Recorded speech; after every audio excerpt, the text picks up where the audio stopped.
her interview that she goes to one of the best physicians in LA because she had a tear in her vaginal wall, and the doctor told her that she probably had herpes.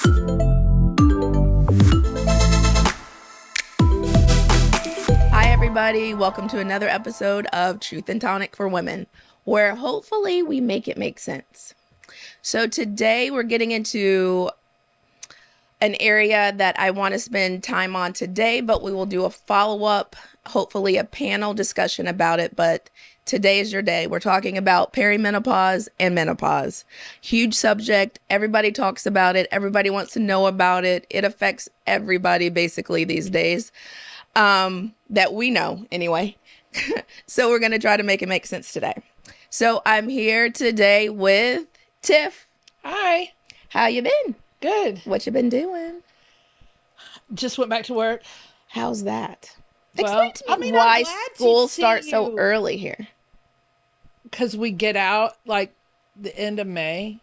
But I was thinking I was really glad to see you because I got out of school and went to Hawaii for 9 days. Yes. Then I saw you, and then you went to Europe for 18 days. 17 days. And the day you got back, I went to the lake for a week. Yeah. Exactly. So that's how best friends hang out these days. Not at all over the summer.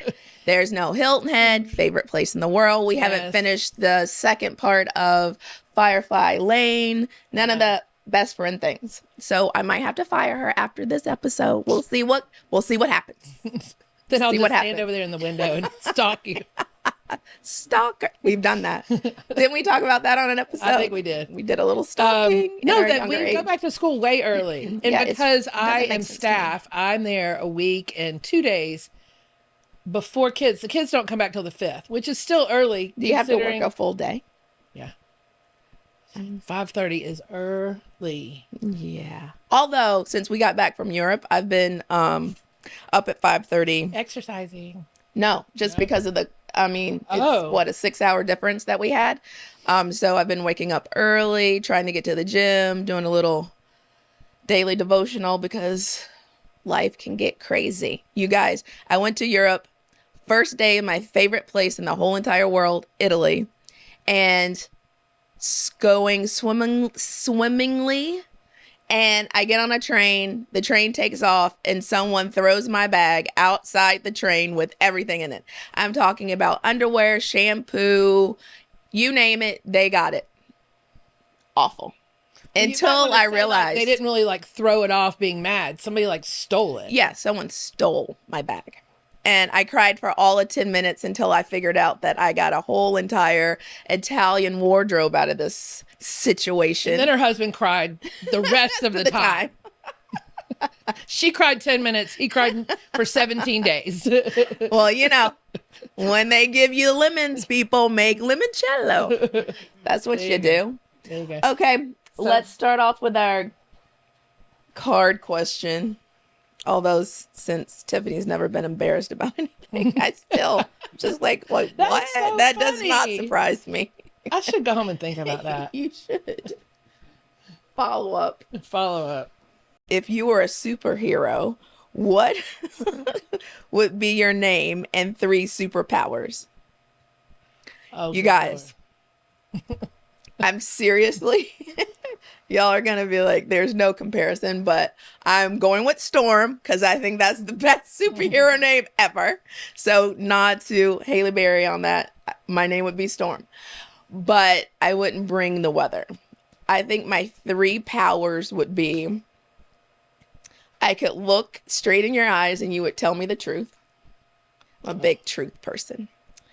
I could be invisible, so I could...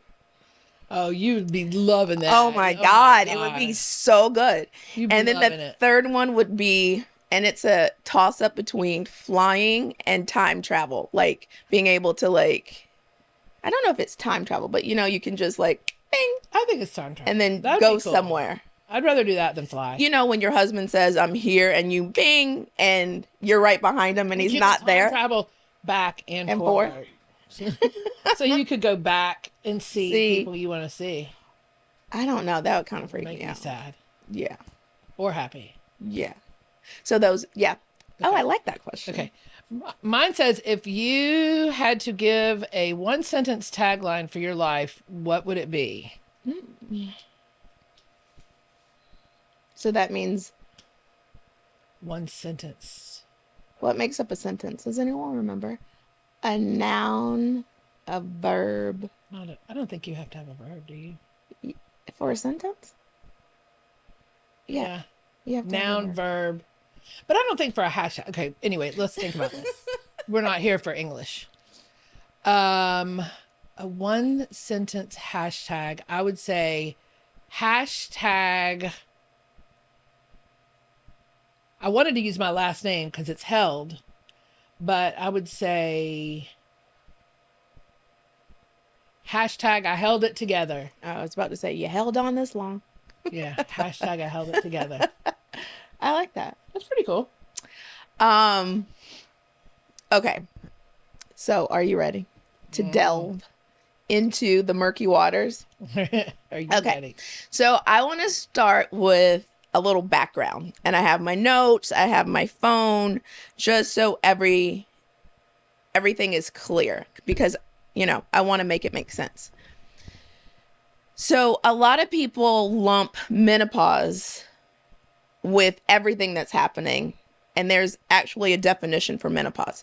So menopause is the absence of a period for 1 year.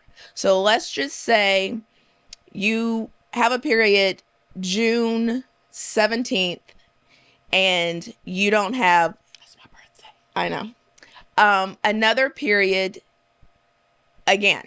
Yes. Right? Yeah. So from June 17th to June 17th, there's no bleeding. You are officially at that year.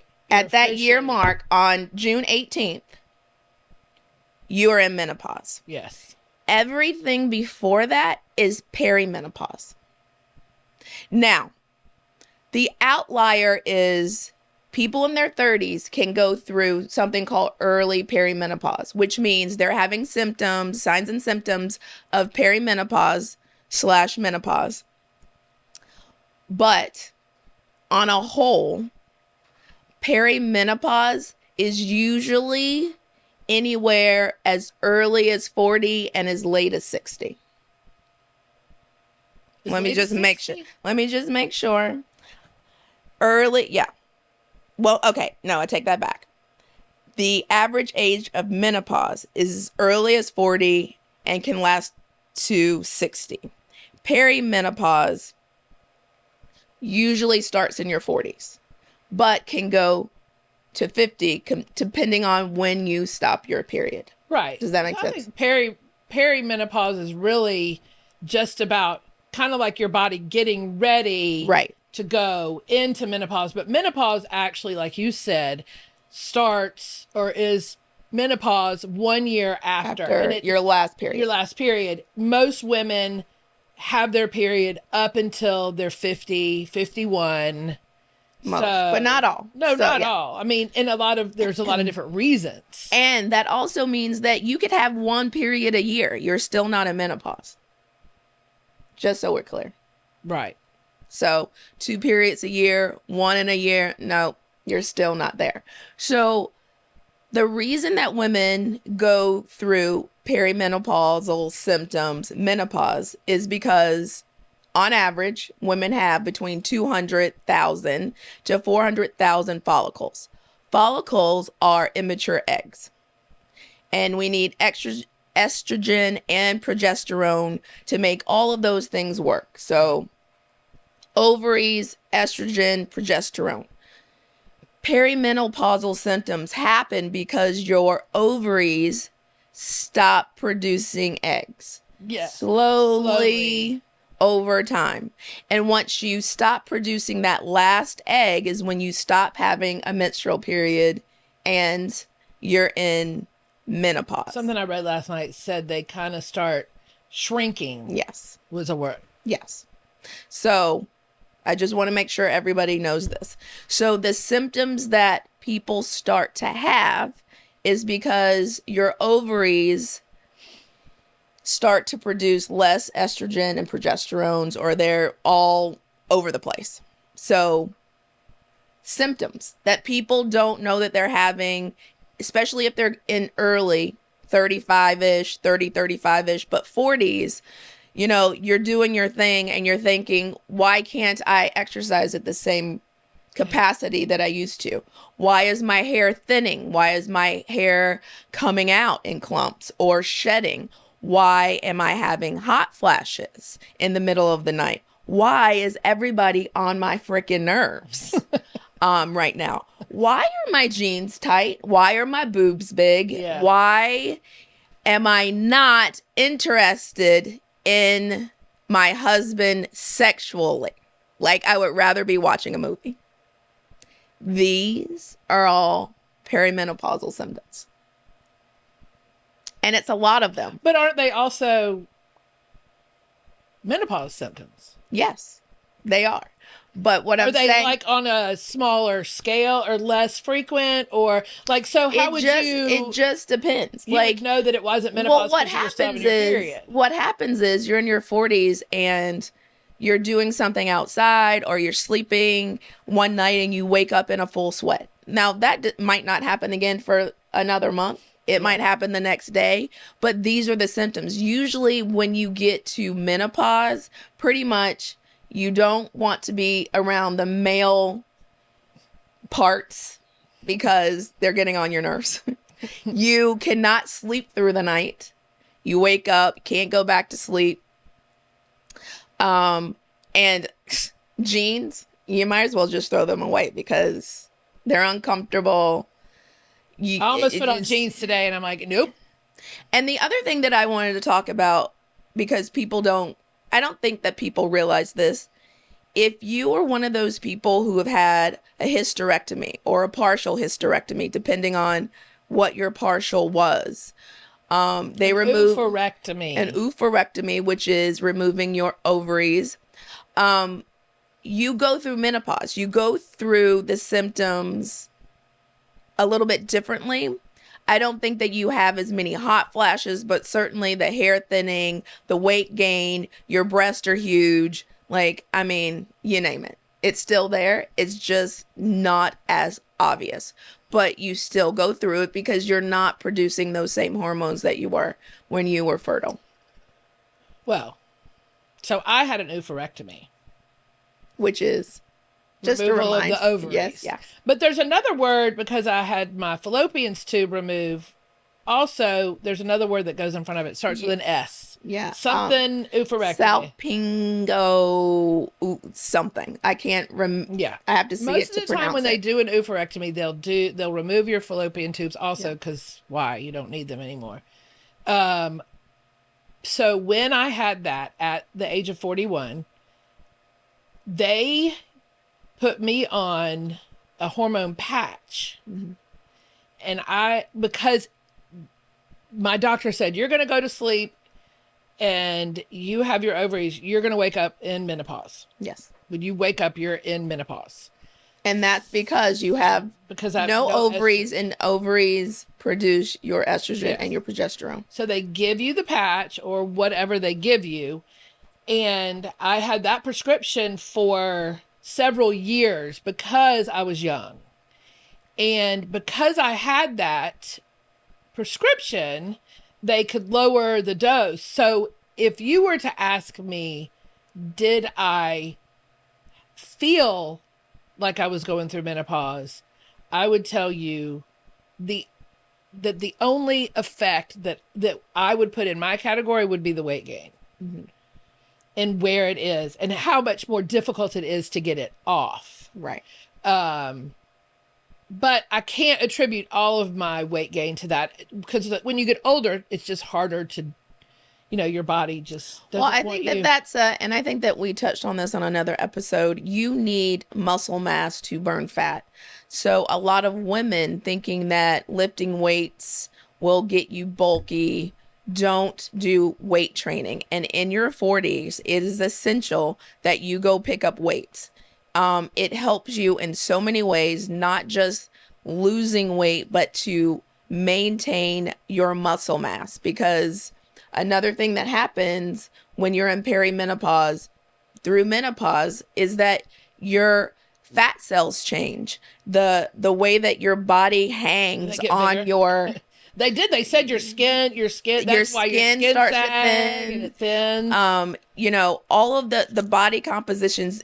When you're young, everything is, just think about it this way. When you're young, you're plump, you're round, you're like have all of this like glow.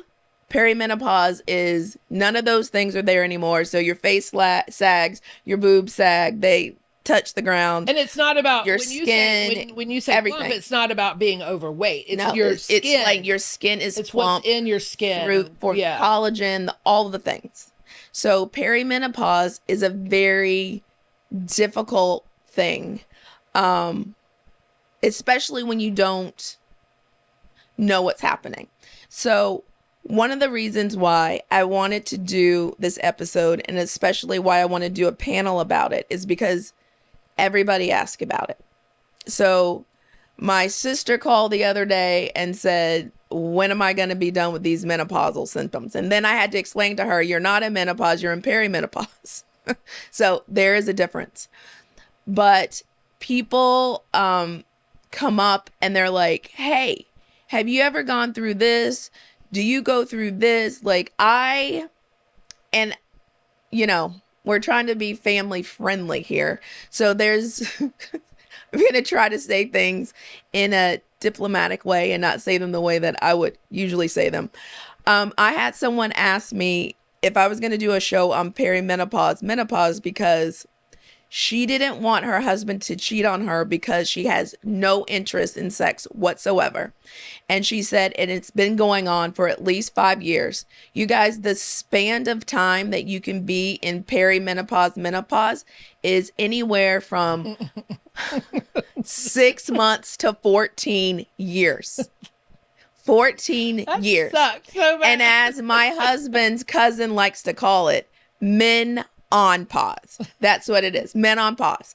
She's like, I don't understand what's happening, but I have no interest in it whatsoever. She said, so I just have to do oral because I don't want him anywhere near me. But I don't want him cheating on me. I love him. We have a great time together. I'm just not interested. That libido is gone for her. But you know, guys, there are some women that go through perimenopause and menopause and they think it's a sexual like freedom time. It's like they're not having their period anymore. They're not worried about getting pregnant anymore. So I'm going to change this. Not perimenopause, but when they get in full-blown menopause, they have a sexual awakening because they know that there's no way in the world they can get pregnant again, and they just go hog wild. I have not come across a lot of people like that. Most people that talk to me about being in menopause is, please keep him away from me. What is going on? Like, why don't they understand? Sometimes I just wonder if you need time to be in your own brain about everything that's going on with you. I mean, because there's no like study that says this is why. I mean, obviously it has to do with the estrogen and the progesterone. Right. But I mean, if you think about it mentally, there's a lot happening with your body or with that you're not happy about. You're not I just agree. Had to have a come to Jesus with my own brain about like, what kind of clothes do you look good in? When do you look good? And you mean what you like versus what looks good on you. Yeah. And I have actually started following some people on Instagram that are 50 plus and have like good fashion advice. And I take a look at like, okay, Tiffany, you are not 20. You don't need to wear the clothes your daughters wear. So you don't need to go, you have to stop looking at it like that. It's great to be in good health, physically and mentally. But I think part of that mental is part of being happy with who you are, even though you're going through all these things. Right. And so sometimes we just need to concentrate on us and say, it's okay that you're going through this. You might have to change some things you do. Change what you wear. But you have to also realize that perimenopause isn't something that comes and knocks on your door and says, I'm here. No. So women are in the bathroom and they're crying and moody and bitchy for no reason and they don't know why. Just so like when you're 13. Yeah. So it's like they don't know that these things are happening because they don't all happen at once. They happen at different times. That, people, when you're stressed out, you don't have your period. So what if you're stressed out at 44 for 3 weeks in a row because you're working, you have 3 kids, and your husband needs your attention, right? You're not going to think that's perimenopause. You're going to, okay. And here's the other thing. And the reason that I say that you're not going to know it's perimenopause is because people are not talking about perimenopause, menopause. Our parents didn't talk to us about it. Now we're coming to a place in time where everybody else is talking. So one of the reasons why I thought it was important to do this, I wanted to wait to maybe like the end of the season to do 2 episodes together. But Haley Berry was on Entertainment Tonight, and now it's circling around on TikTok. So she went to the doctor, and she said by her, TikTok, her interview, that she goes to one of the best physicians in LA, which makes sense. You can afford it. You should be going to one of the best doctors. She went to the doctor because she had a tear in her vaginal wall, and the doctor told her that she probably had herpes. So let me go back and explain. Herpes is a lesion that can happen outside the genitalia, inside the vaginal wall. It's like a blister. So when you get a tear or a blister in your vaginal wall, it basically looks the same. We can't say blister. We know that there's an abrasion inside. She goes to the doctor, tells her herpes is a STD. And herpes is an STI. Remember, yes, you need a condom always. And they told her that she probably had herpes. So she says that she goes on this whole like, oh my God, I have herpes. I've been with this partner. Who gave it to who? The whole 9 yards, only to realize that she was perimenopausal. Her estrogen, another sign, your vagina gets drier. It gets drier. And so that friction caused her to get a sore in her vagina, and it wasn't herpes. It was, perimenopause. Mama say menopause. And so she now has this platform where she's talking about it. And other people, Naomi Walks is talking about it. Elle McPherson is talking about it. It's out there and women don't know about it. They think that they're going crazies in their 40s or changing, which you are, but there's a reason. And I think that more physicians and more women, more physicians need to start talking about this with their patients before asked, and more women need to go to their doctor and say, this is what I think is happening. We can do a simple blood test. They'll test your FSH, which is your FSH and your estrogen to see what level that you're making. So FSH is what now I can't think of the term. Follicle stimulating hormone. I'm sure I wrote it down. I can't think. There's too many Well, I also think that most people follicle stimulating hormone and your estrogen. And they'll tell you whether, those levels are going down to tell you if you're in perimenopause or what's going on. That's what I was going to say. I think most people, if it's not talked about, most people just assume it's all or none. It's either, it's just menopause. You know what I'm saying? Most people don't think about the things that happen leading up to menopause. Because I have friends and stuff, and they're like, this one friend, she's like, I could climb into the freezer. She said, I get these hot flashes, and she's like, I open my freezer door and stick my head in. Really? But she's still not in menopause. She's in perimenopause. She's in perimenopause, but thinking about it. Right. And hot flashes. Because most people don't go, oh, I'm in perimenopause. Most people think all these hot flashes are just menopause. Like I'm in menopause. Right. But you're not. And that's why I thought it was important to tell you the difference. Like menopause literally is a year without your period. Before that, it's perimenopause, usually in your 40s. And if it's before your 40s and you're in your 30s, it's premature perimenopause. And I think that it's important for people to understand that you can still get pregnant during your perimenopausal state, because one of the things that happens is your period is all over the place until leading up until you not having a period for a year. So they can be heavier, they can be lighter, they can come every other month, they can cramping can be different. You can do spotting. I mean your period is just different. And so you're thinking, but it's still there. It's still there. So if you're thinking, oh my God, perimenopause is menopause because your period isn't coming, every month, it's coming every 3 months, or it's coming every 6 months, you can still get pregnant, ladies. Know that you can get pregnant up until you have not had your period for 1 year. Just a disclaimer. So don't get upset when the doctor's like, surprise! And you're 55. And you're 52, you're still having your period, and now you're in perimenopause and you have teenagers. Like, it's a thing. Yes. That you have to deal with. Yes. But yes, everybody's talking about it. What have some of the conversations that you've heard around? Well, I think, like I said, I think most people just assume that that's what it is. And most people I think you hear a lot of different ways to combat things. Like, drink this, take this pill, do this type of exercise. And I unfortunately don't think there's not one defining thing to make you feel better or to make you get through it easier.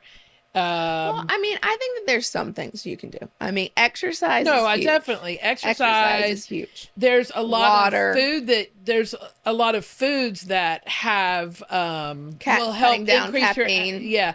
There's some foods that you can eat that will increase your estrogen. Like, I know, like edamame, like all the soy stuff, and just a healthy diet. Lots of water.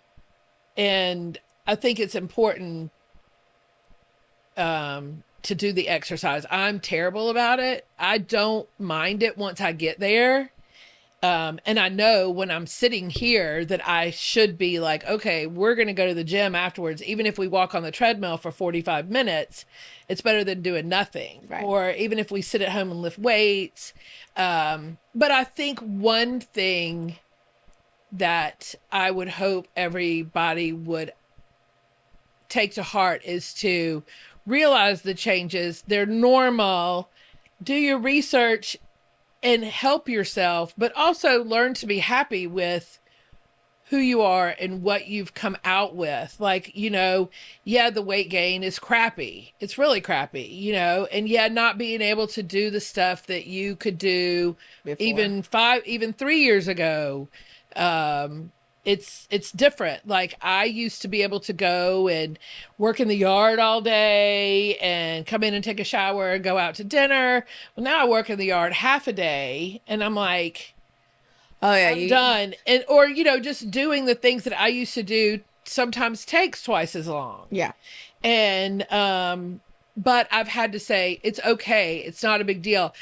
I think that a lot of women really need to concentrate on just being the healthiest you can be, the healthiest version of who you are, so you live a long, healthy life. Just because you're in menopause doesn't mean you can't do the things.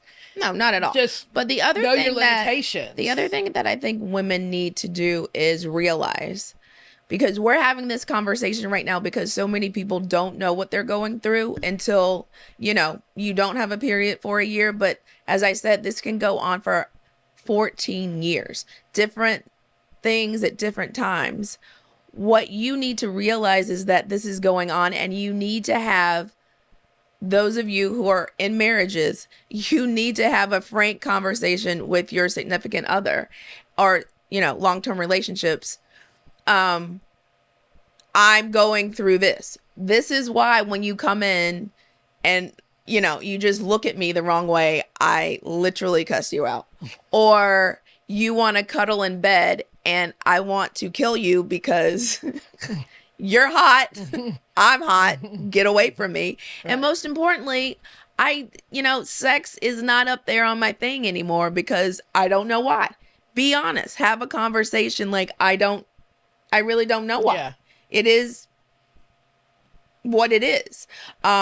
Certainly your body's going to change. You're not going to look the same. You want to have those conversations with your husband also to say, don't ask me why I put this dress on and it doesn't look the way it did 6 months ago or last year, because you might die. I mean, but there are some people that, let's be honest, look at women. Everybody's body's different. Just because you're in menopause doesn't mean you're going to gain weight. No, not at all. There are plenty of women out there that are rocking it. Right. And don't forget what I said. Like, everybody goes through different symptoms. Like, some people, it's their sexual awakening. For others, it's like stand back. Some people have been athletes. I think that they probably have more energy than anybody else. You know what I'm saying? Like, glow up. Yeah. Some people have glow up. Some people don't have perimenopausal symptoms at all. Everyone's different. But if you're feeling these things or you notice these things are happening, we need to start talking about it, getting it out there, talking to our physicians about it, because it's a real thing. Yeah. And there's also not only menopause, but it comes with other health concerns later in life too. Osteoporosis, heart problems, estrogen, you guys. And it's a wonder hormone. Some people can't take it. And but I'm saying we had it in our bodies, and that's what we're doing. So I want to touch on this before I forget also. Back in the day when women were going through perimenopausal symptoms, and even through menopause, they would go on hormone replacement therapy, and it's gotten a really bad rap, and people are doing more research, realizing it's not as bad as it was. We can change dosages or what have you, but their hormone replacement therapy was putting back these hormones that your ovaries are no longer producing. And some women out of that had cancer. It caused cancer, the whole 9 yards. So people are really scaling back those things. I think that they're introducing like birth control pills back into the whole, array of things that you can do for these symptoms. Exercise, diet.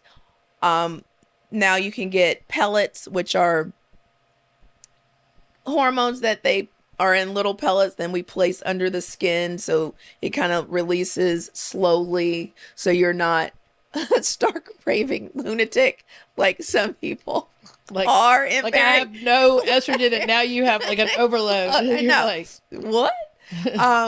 But just know that there are different things that you can do. You need to talk to your physician. It's not a one thing fits all. You definitely need to have the conversation. You definitely need to start with your basic things: nutrition, diet, exercise, supplements, all the things that are out there. The weight thing, it's hard. You gotta protein, you gotta build muscle mass. You have to be able to like empty your gut. You need to be on a something green to make you go to the bathroom every day. There are now supplements for hair. Visceral fat. Visceral fat is not it's good. Very bad. That's heart disease. Yes. That's that big adipose thing that people walk around with when men get it and then women get it. But it's not easy to get rid of that. It's not. You really and truly have to stop enjoying your wine, your champagne. It's really bad. Yeah. But it can be done. Yes, it can be done. Everything in moderation, maybe. But the most important thing, I really have to say this again. Doctors, and I did the same thing. I dealt with young women, teenagers, college kids, mothers, and people, right outside of having kids. I never dealt with a lot of menopausal women when I was practicing. I would get a few and help where I could. But I think it's a real disservice that your physician, once you get into your 40s, especially, start to talk to you about the things that are going to happen in that next phase of life. Because I remember physicians talking to me when I was in my 20s about having kids, like, if you want to have kids, blah, blah, blah, blah, blah. So now it should be a conversation. You're in your 40s. These symptoms may occur. This is why. This is some of the things that we can do about it. Because if you start early enough doing the things, the working out, the nutrition, little things, supplements, then all of a sudden you're not like... It's not life changing. You don't want to go walk into a freezer maybe because you know it's coming. Or you don't dread going to the gym because you haven't been going. You know, you're kind of slowly... But I did look up last night, and I think that I know for me, I love having a good relationship with my OB/GYN. And if you don't have a good relationship, or you don't feel like you have somebody in that doctor that you can talk to, there are a lot of doctors that specialize. They're gynecologists, but they also specialize in menopause and hormones and that sort of thing. So let me just clarify that for a minute, because I don't know if everybody knows this. So an OB/GYN is basically a doctor that takes care of obstetrics, which is the OB part, and the gynecological part, which is GYN. All doctors don't have to do OB. Some doctors, they know how to do OB, but for whatever reason, they rather concentrate on the gynae part. So like, you know, your GYN surgery, seeing women who are not having babies, concentrating on perimenopause, menopause. So I know that sometimes everyone's like, well, OB/GYN, you can just go to a gynecologist. Like, they know everything. They just chose not to deliver babies. Yeah. So just want to clarify. Yeah. So I had a fantastic OB/GYN when I had my children, and then he retired. And so I found another fantastic doctor, but she's just a gynecologist. Not just, I don't mean just.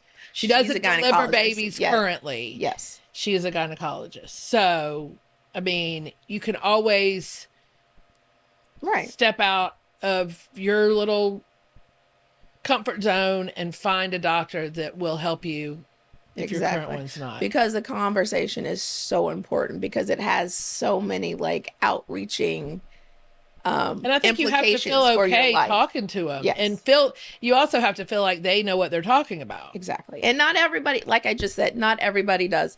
I will be the first to say that wasn't my main priority when I started taking care of women. I wasn't even thinking that far down the line. And like I said, I had never really talked to anybody about menopause my whole entire life. I don't think anyone in my family, and now I've told you guys that my mom passed away when I was 21. She was in her 40s.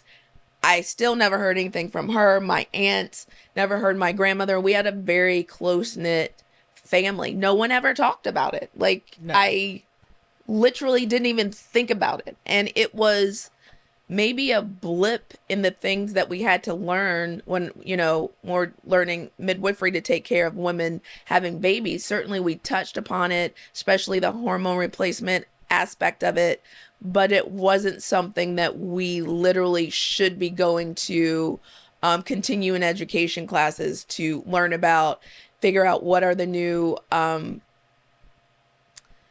don't want to say cures, because, and I want to say this too, menopause is not a disease. And I think that that's why a lot of physicians, midwives, nurse practitioners don't concentrate on it. Yet we know you're not going to die from it, but you feel like maybe you want to die sometimes because you're going through it. There's things to make it easier. Exactly. Well, I did something last week. So when I went to my new GYN, she had said like, okay, so tell me about when you had your oophorectomy. So that's been, X amount of years. And she wanted me to have a DEXA scan, DE. To check for osteoporosis. So I went and did that. It was kind of funny. They measure like your hips. It's almost like you're on a table and they x-ray, but I don't think it's really an x-ray. But then they scan your wrist and everything. And so I tried to look it up when I got here, but they called and said that I have thinning bones.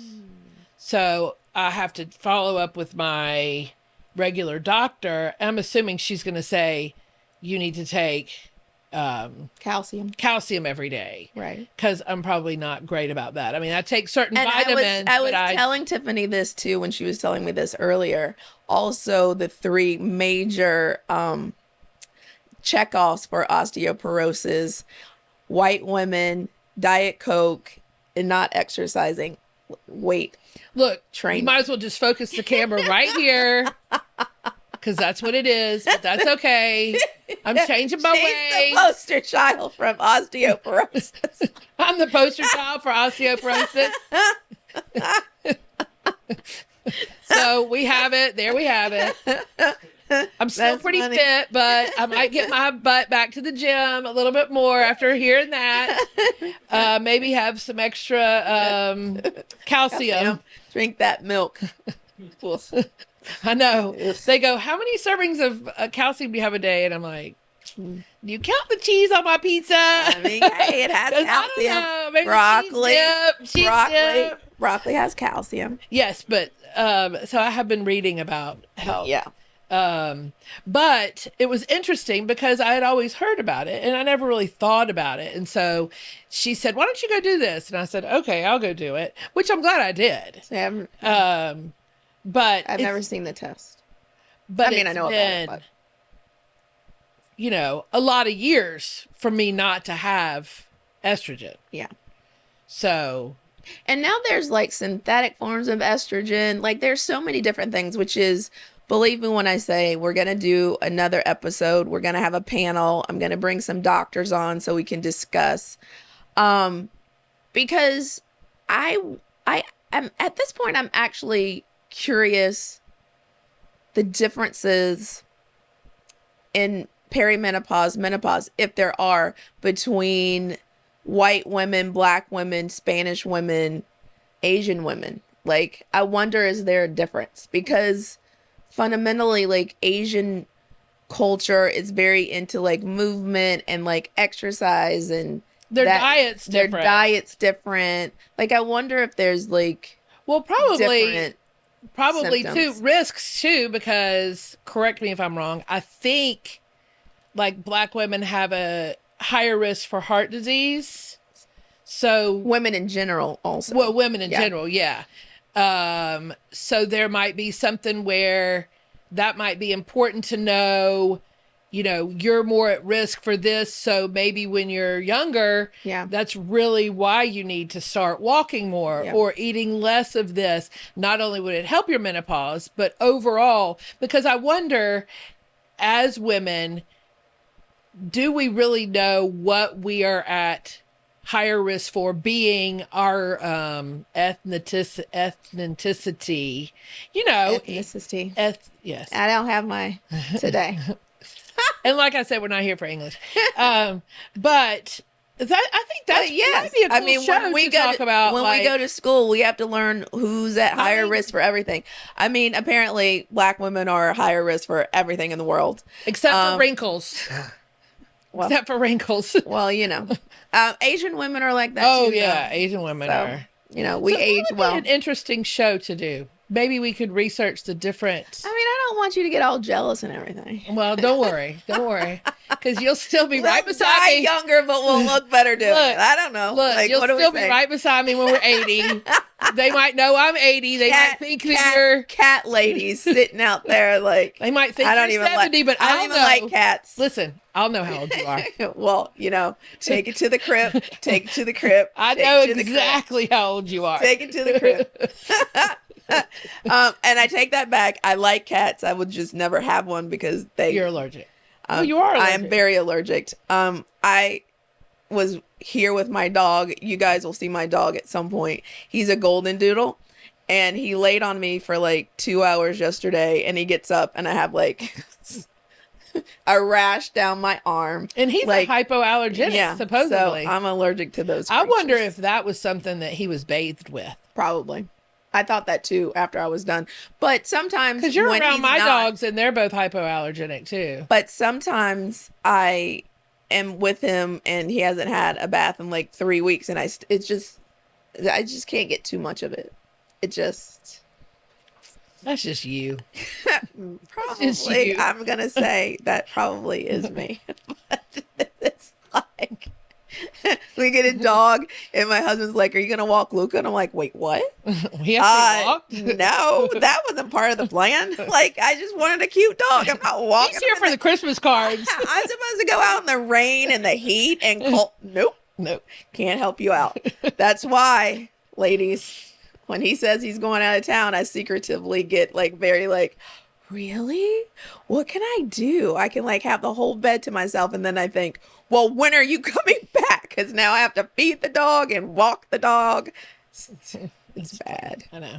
But I think we should do, I think it would be interesting to do a show about, when you said we were going to follow up more on menopause. And I think it will be really good if you find some doctors to get on a panel. Oh, yes. Because there's so much out there that is, you don't know if it's true or not. Yeah. I mean, even you being in the medical field, I mean, you can't, I read stuff and I'll be talking to my husband and he's like, well, that's not true. And I'm like, well, how do you know? You're not a doctor. And he's like, well, God, the people who tell me things that don't research just really is maddening. At least my husband does serious research, but I'm just saying in general, like I'll read something and I'll say, oh, this is really good to get rid of visceral fat. And he's like, really? You know that? And I'm like, well, I don't know. They said it was, so I think it would be good if we could get some. Yeah, I have something behind I have two of my friends who are OBGYNs, board certified, that I want to bring into the conversation because it is important. I think it would shed some light on maybe the different, like I was saying, is it different from white women than black women versus Asian women? Some of the things that you can do non-medically speaking, just because they have these conversations a lot more. I do know that it's an important conversation to have because I saw an interview with Elle McPherson. I think her name's McPherson. Anyway, she was one of the supermodels back in the day with Christy Turlington and Christy Brinkley. Oh, well, Christy Brinkley I think was a little before, but she was with all the ones that are in that George Michael video, Evangelista, all of them. She said that she was thinking to herself, I don't have a lot of energy. My hair's thinning. I'm gaining weight. I guess I'm in that part of my life. She never said what that part was, but she said, I guess this is what it's going to be like from now on. Like, I've had my kids, I'm getting older. This is what my life is going to be.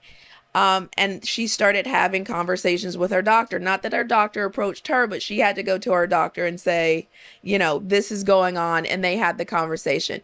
Perimenopause, that's going to lead to menopause. And you guys, 14 years is a long time. It's a long time. I have a 14-year-old. It's been a long time. I mean, it's a long time. It's a long time.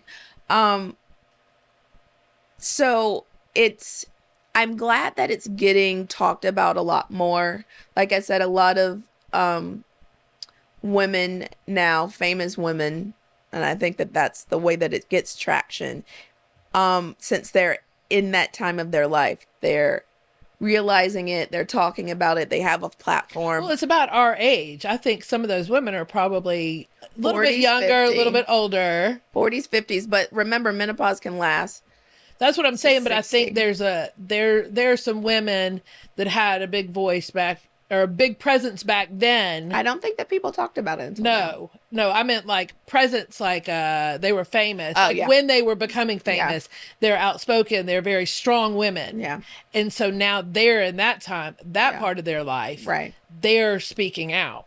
And they're also saying questioning it because they don't maybe understand. No, they don't know, because they're saying, you know, no one ever talked to me about this. My parent, like, I don't know. It's like, what were our parents doing? I don't think you sit down, but I don't think that you, because you're grown up by then. So you're not a 16-year-old. Your mom's not going to sit down and go, oh, when you're 45. I mean, I think that's a good conversation to have. I don't know. There's a lot going on, though. When you want to talk to a 16 or an 18-year-old, you want them not to get pregnant. What about you come home and your mom is in tears and sweating like some weirdo, and you're like, what's going on with you? So just go to your room. But so if she didn't know, if she doesn't know something was happening, like, why do you look like you just ran 3 miles and you're yelling at me and I just said hi? Like, they knew something was reverse going on. Puberty. They knew something was going on. That's exactly what it is. Yeah. It's exactly what reverse puberty. Except for it's so much but I have more 3 daughters, and I don't devastating. think I mean, it's different now with you being in our lives. I wouldn't think, oh, my daughter comes home. I like to talk about everything. And everything. No, I'm not saying I won't talk about it, but I'm saying I don't think when my kids come in the door or I'm sitting down hanging out with my kids that I'm going to think about telling them about menopause. I'm going to tell them not to date assholes. I'm going to tell them not to date, you know, people that treat them bad. Don't get pregnant. Don't do drugs. God does not have you. God does not have you when it comes to getting pregnant. Yeah. And, you know, I'm not going to say, oh, and when you're 45, you're going to start sweating and gain weight and it's going to be menopause. And your boobs are going to get really big. So maybe that's why. I'm just saying, you don't think about that. I guess I get it, but like... Because when you have menopause, you're out of your parents' house. Nobody knows about it. Like, it really is bizarre because... Well, now you're here. I know, but it's crazy to me that someone can tell someone that they have herpes when they're going through perimenopause. Like, what?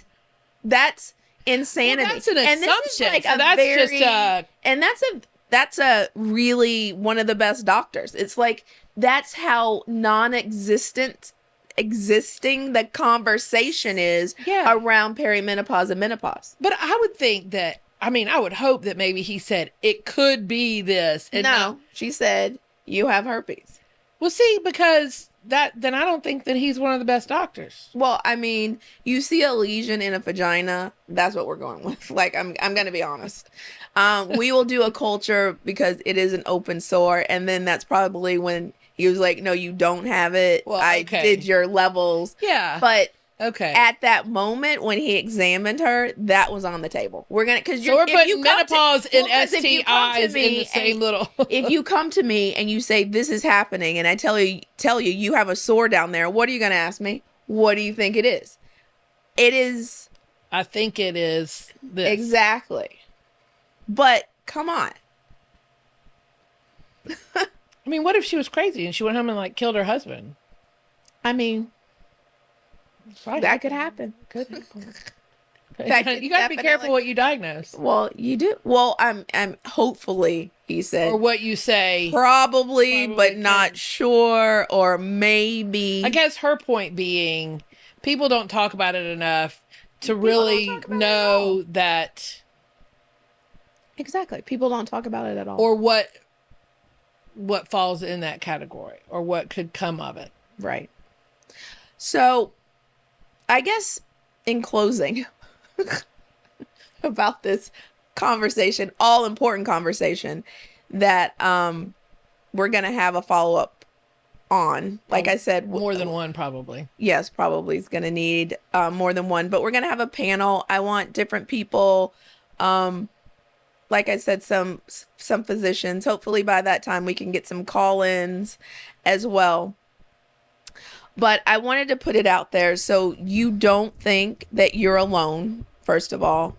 The things that you think are happening to you are happening to you. You didn't start eating any differently and gain 10, 15 pounds. Your genes fit differently because your body is beginning to be different. Your hot flashes, your mood swings, the low libido, all of those things are completely normal, and it's symptoms of perimenopause. I reiterate, they can go on for 14 years. And I also want to say, not everyone's the same. Your best friend could have no symptoms and be swinging from the chandeliers with her husband. Looking hot in a pair of jeans. Yeah. I mean, it's just the luck of the draw, I guess. But just know that there's a tribe of women out there who are going through the same thing that you are. Like I like to say, don't want to leave any woman behind, because these are important conversations. It's the start of the conversation, so you know that those signs and symptoms are out there, that there's a difference between perimenopause and menopause. The time in which you can go through it is a long period of time. There are medications you can take, as well as non-medication things that you can do to prevent, I wouldn't say prevent, but maybe to ease the symptoms a bit. Husbands, I don't know what you're going to do out there. You might just be put on the shelf for a little while. You're just going to have to get over it. Or maybe come up with some new game. I don't know. Like, is that possible? I will say this is funny. My coworker, I work at a high school, and obviously there's a lunchroom cafeteria, and they have a freezer there. And my coworker the other day said, if you can't find me, just come look in the freezer, because that's where I'll be.